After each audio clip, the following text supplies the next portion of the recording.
नमस्कार, मी भाऊ तोरसेकर. तुम्ही बघत आहात प्रतिपक्ष.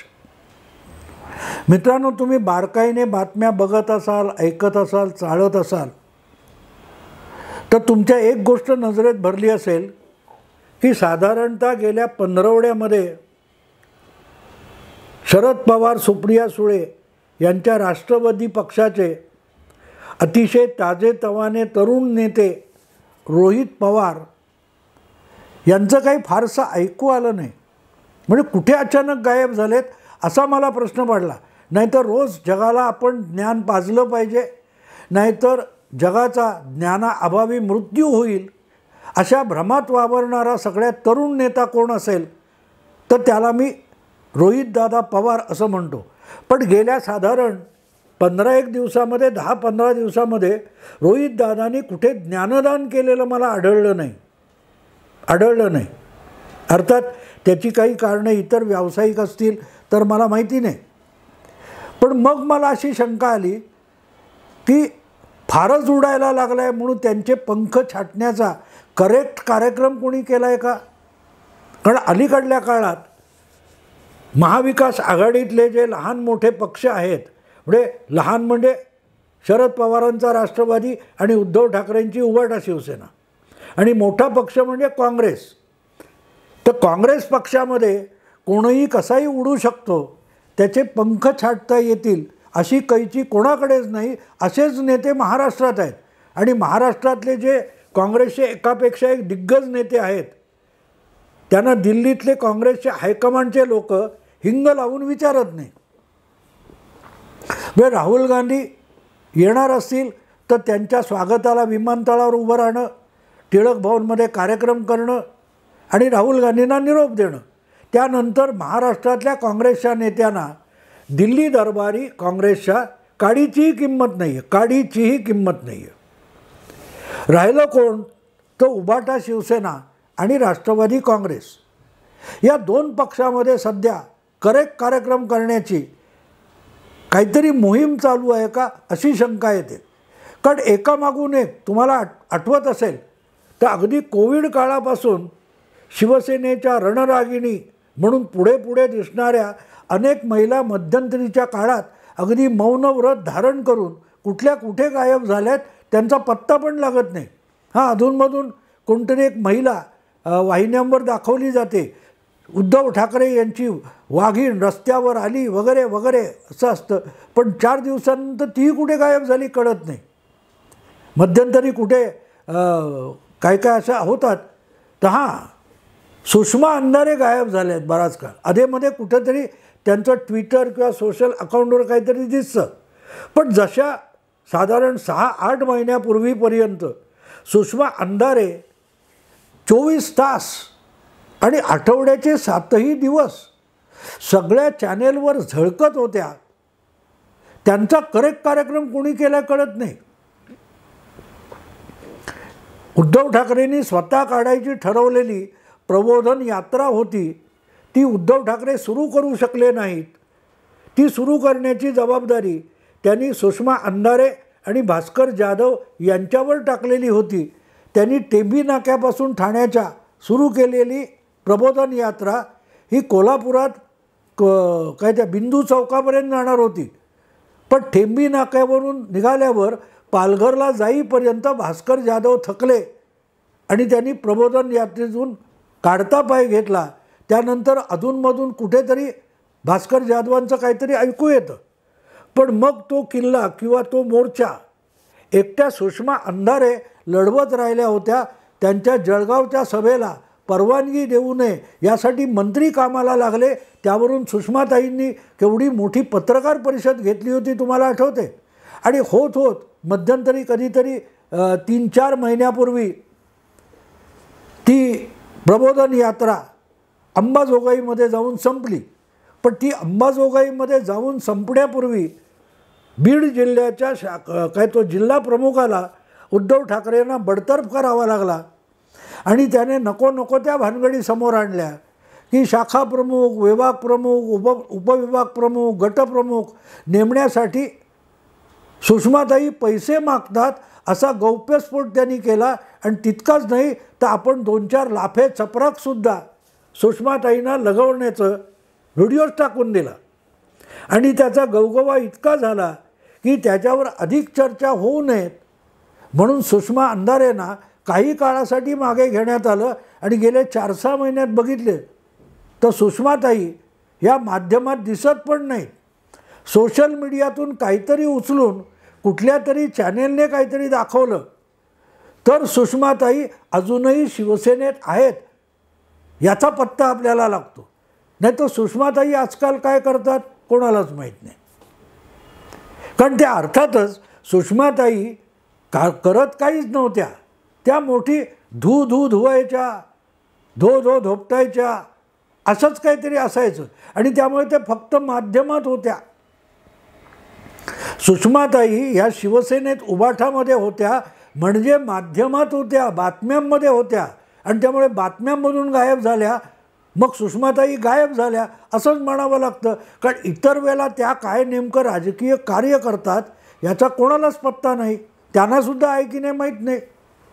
असो, दुसऱ्या आपल्या मुंबईच्या माजी महापौर पेडणेकरबाई, किशोरी पेडणेकर, त्या काय करतायत पत्ता नाही. नाहीतर तुम्हाला आठवत असेल ती मलिष्का नावाची एक कोण रेडिओ जॉकी आहे, तिचं एक गाणं होतं, मुंबई तुला माझ्यावर भरोसा नाही का वगैरे गाणं.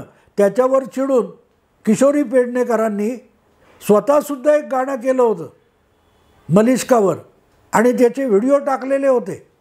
तर त्यासुद्धा एक मोठ्या रणरागिणी.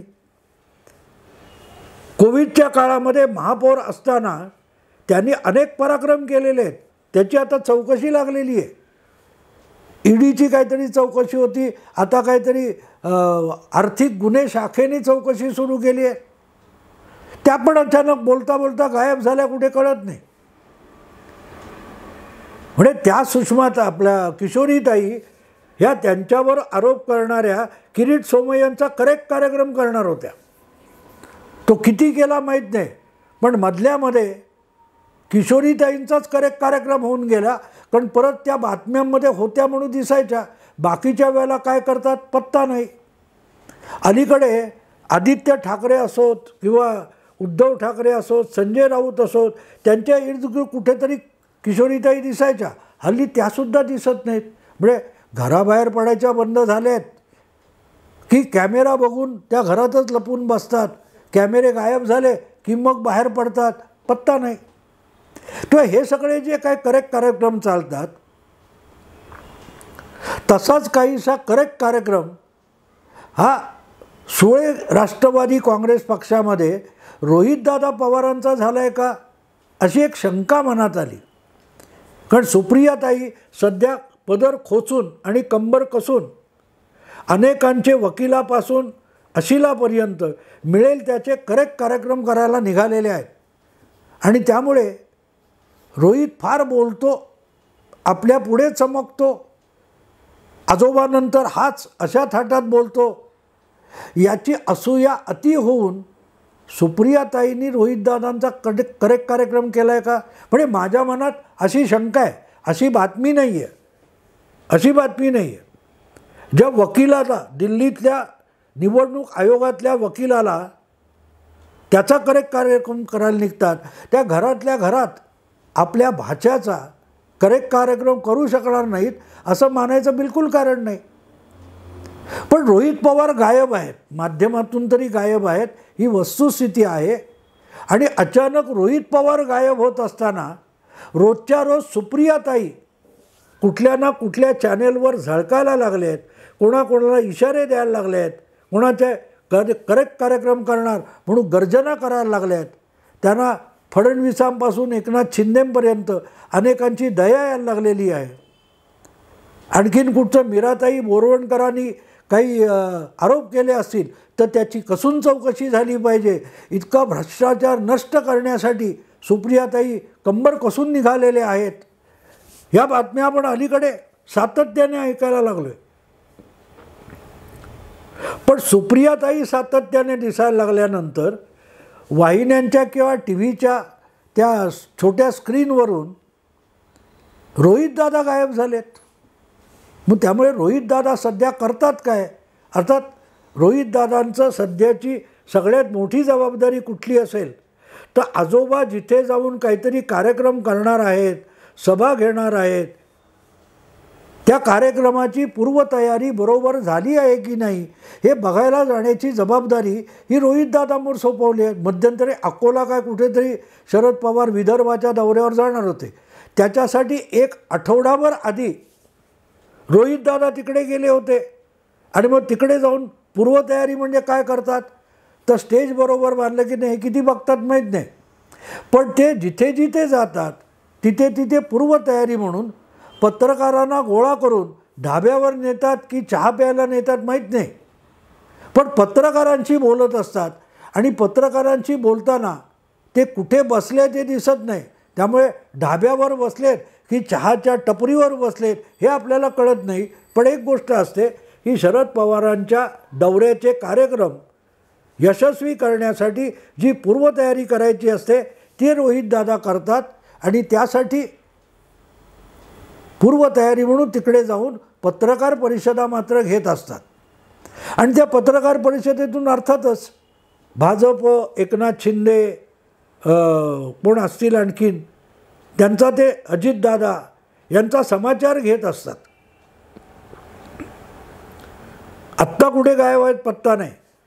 कदाचित ते गायब आहेत कारण मध्यंतरी परत एकदा शरद पवारांनी आता लवकरच दसरा संपल्यावर महाराष्ट्र पिंजून काढण्याची घोषणा केलेली आहे. आता यापूर्वी शरद पवारांनी अजितदादा गेल्यापासून महाराष्ट्र इतका पिंजून काढला आहे की त्यानंतर पिंजण्यासारखं काही शिल्लक राहिलं आहे का हे आधी शोधावं लागेल. कदाचित आपण पिंजून ठेवलेला आजोबांना पिंजण्याचा फार त्रास होऊ नये त्यामुळे तो आपण पिंजून ठेवलेला की आजोबांनी आधीच पिंजलेला असा जो महाराष्ट्र आहे तो आपापल्या जागी आहे की नाही याची झाडाझडती घेऊन खबरबात घेण्यासाठी रोहित पवार महाराष्ट्राच्या विविध भागात सध्या फिरत असतील अशीही शक्यता आहे. पण दुसरीकडे असंही आहे की रोहित फार उडायला लागला, त्याचे पंख छाटले पाहिजेत म्हणून सुप्रियाताईंनी करेक्ट कार्यक्रम केलेला असू शकतो. नाहीतर सक्षणा सलगर ही त्यांची लाडकी कार्यकर्ती गेल्या विधानसभा लोकसभा निवडणुकांच्या वेळेला बारामतीमध्ये शरद पवार मंचावर बसले असताना तो दिल्लीचा वटाणा, तो मुंबईतला फुटाणा अशी मोदी आणि फडणवीस यांची खिल्ली उडवणाऱ्या त्या सक्षणा सलगर त्यांच्या भाषेबद्दल त्याच मंचावरून अजितदादांनी नाराजी व्यक्त केली होती. तेव्हा सुप्रियाताईंनी अगत्याने सांगितलं होतं की ग्रामीण भागात अशीच भाषा चालते. इतक्या सक्षणा सलगर या सुप्रियाताईंच्या लाडक्या होत्या, पण त्या फारच पुढे पुढे करायला लागल्या. तेव्हा त्यांचा करेक्ट कार्यक्रम सुप्रियाताईंना करायला लागला होता. आठवतं मुंबईमध्ये 1 सप्टेंबरला राहुल गांधी आले होते तेव्हा त्यांच्याबरोबर काही राष्ट्रवादीचे कार्यकर्ते आपले फोटो काढत होते. त्याच्या मागे सक्षणा सलगर उभ्या होत्या. त्यांचा करेक्ट कार्यक्रम करताना सुप्रियाताईंनी सक्षणा सलगरला हाताने ओढून कॅमेऱ्याच्या फ्रेमच्या बाहेर नेलं होतं. याला म्हणतात करेक्ट कार्यक्रम करणं. त्यामुळे सक्षणा सलगरचा करेक्ट कार्यक्रम जर सुप्रियाताईंनी केला असेल आणि बघा अजितदादांना पक्ष सोडून पळून जायची वेळ आणली आणि सुप्रियाताई इतक्या ताकदवान आहेत. हे अजितदादा एकटे काय, छगन भुजबळ, तुमचे प्रफुल्ल पटेल, वळसे पाटील सगळ्या दिग्गजांना राष्ट्रवादीतून पळून जाण्याची वेळ यावी इतका करेक्ट कार्यक्रम सुप्रियाताईंनी करून दाखवलेला आहे. पण या सगळ्या दिग्गजांपुढे रोहितदादा पवार म्हणजे काय, किस खेत की मुली आहे. आणि म्हणून मला अशी शंका येते की अचानक मध्यंतरीच्या काळामध्ये 2-3 महिने सतत सगळ्या चॅनेलवर वाहिन्यांवर झळकणारे रोहितदादा गायब का झालेत, कुठे झालेत. आणि त्यावेळेला चॅनेलवर बातम्यांमध्ये न दिसणाऱ्या सुप्रियाताई अचानक अधिकाधिक टी व्हीचा टाईम घ्यायला लागल्यात. याचा अर्थ करेक्ट कार्यक्रम झालेला आहे. आजोबांची समजूत घालून किंवा आजोबांना पटवून आत्याबाईंनी नातवाचा करेक्ट कार्यक्रम केला आहे का, अशी माझी शंका आहे. माझ्याकडे बातमी नाही आहे. आणि म्हणून मला एवढाच प्रश्न आहे, आणि बातम्या परत आहेत. उरलेले सुद्धा शरद पवार गोटातले अनेक लोक काकांना धक्का देऊन महायुतीत जाणार आहेत अशीही चर्चा ऐकायला मिळते. आणि मग मनात शंका येते की या करेक्ट कार्यक्रमामध्ये सुप्रियाताई रोहितदादांना पण काकांकडे पाठवणार आहेत का, त्यांच्या काकांकडे म्हणजे अजितदादांकडे. कारण अजितदादा हे शरद पवारांचे पुतणे असले तरी रोहितदादांचे काका आहेत. त्यामुळे हा पण उरला सुरला कशाला उरला आहे राष्ट्रवादीत. त्याचाही करेक्ट कार्यक्रम करून त्यालाही अजितदादांकडे प्रफुल्ल पटेलकडे पाठवायचं काही योजना सुप्रियाताईंनी आखली आहे का, अशी आपली माझ्या मनात आलेली एक शंका आहे. किती खरी आहे किती खोटी आहे मला माहिती नाही, पण तसं झालं तर काय मजा येईल मित्रांनो. कारण बातम्या तर आहेत. अजून लवकरच शरद पवारांना आणखीन एक मोठा राजकीय धक्का बसणार आहे. आता राजकीय धक्का अजितदादांनी दिला तसाच धक्का असेल, पवारांना धक्का बसायचा तो राष्ट्रवादी पक्षातून कोणी फुटला म्हणून धक्का बसत नसतो. तसे अगदी विधानसभा निवडणुकीपूर्वी मधुकर पिचड गेले, अनेक जण गेले, पण म्हणून शरद पवारांना धक्का बसला नव्हता. अगदी ते कोण पद्मसिंह पाटील वगैरे गेले, पवारांना नाही धक्का बसला. विजयसिंह मोहिते पाटील गेले, पवारांना नाही धक्का बसला. पवारांना धक्का त्यावेळेला बसतो ज्या वेळेला पवार परिवारातला कोणतरी त्यांचं वडीलधारे पण झुगारून आपले राजकीय निर्णय घ्यायला लागतो आणि पवारांवर अवलंबून राहायला विसंबून राहायला तयार होत नाही, तेव्हा पवारसाहेबांना धक्का बसतो. आणि म्हणून ज्या बातम्या आहेत आत्ता की पवारांना आणखीन एक राजकीय धक्का बसणार आहे, तो धक्का अर्थातच पवार गोटातून पवार परिवारातून बसला पाहिजे. आणि पवार परिवारातून बसणारा धक्का सध्या तरी रोहितदादा पवार असू शकतात. आणि म्हणून सुप्रियाताई जेव्हा म्हणतात याचा करेक्ट कार्यक्रम त्याचा करेक्ट कार्यक्रम, तेव्हा रोहितदादांचा चॅनेलवरून गायब होणं हा सुद्धा एक करेक्ट कार्यक्रम असू शकतो. प्रश्न इतकाच आहे की रोहितदादाचा करेक्ट कार्यक्रम आत्याबाईंनी केला आहे की आजोबांनी केलं आहे. मित्रांनो, आवडलं लाईक करा, शेअर करा, सबस्क्राईब करा. नमस्कार.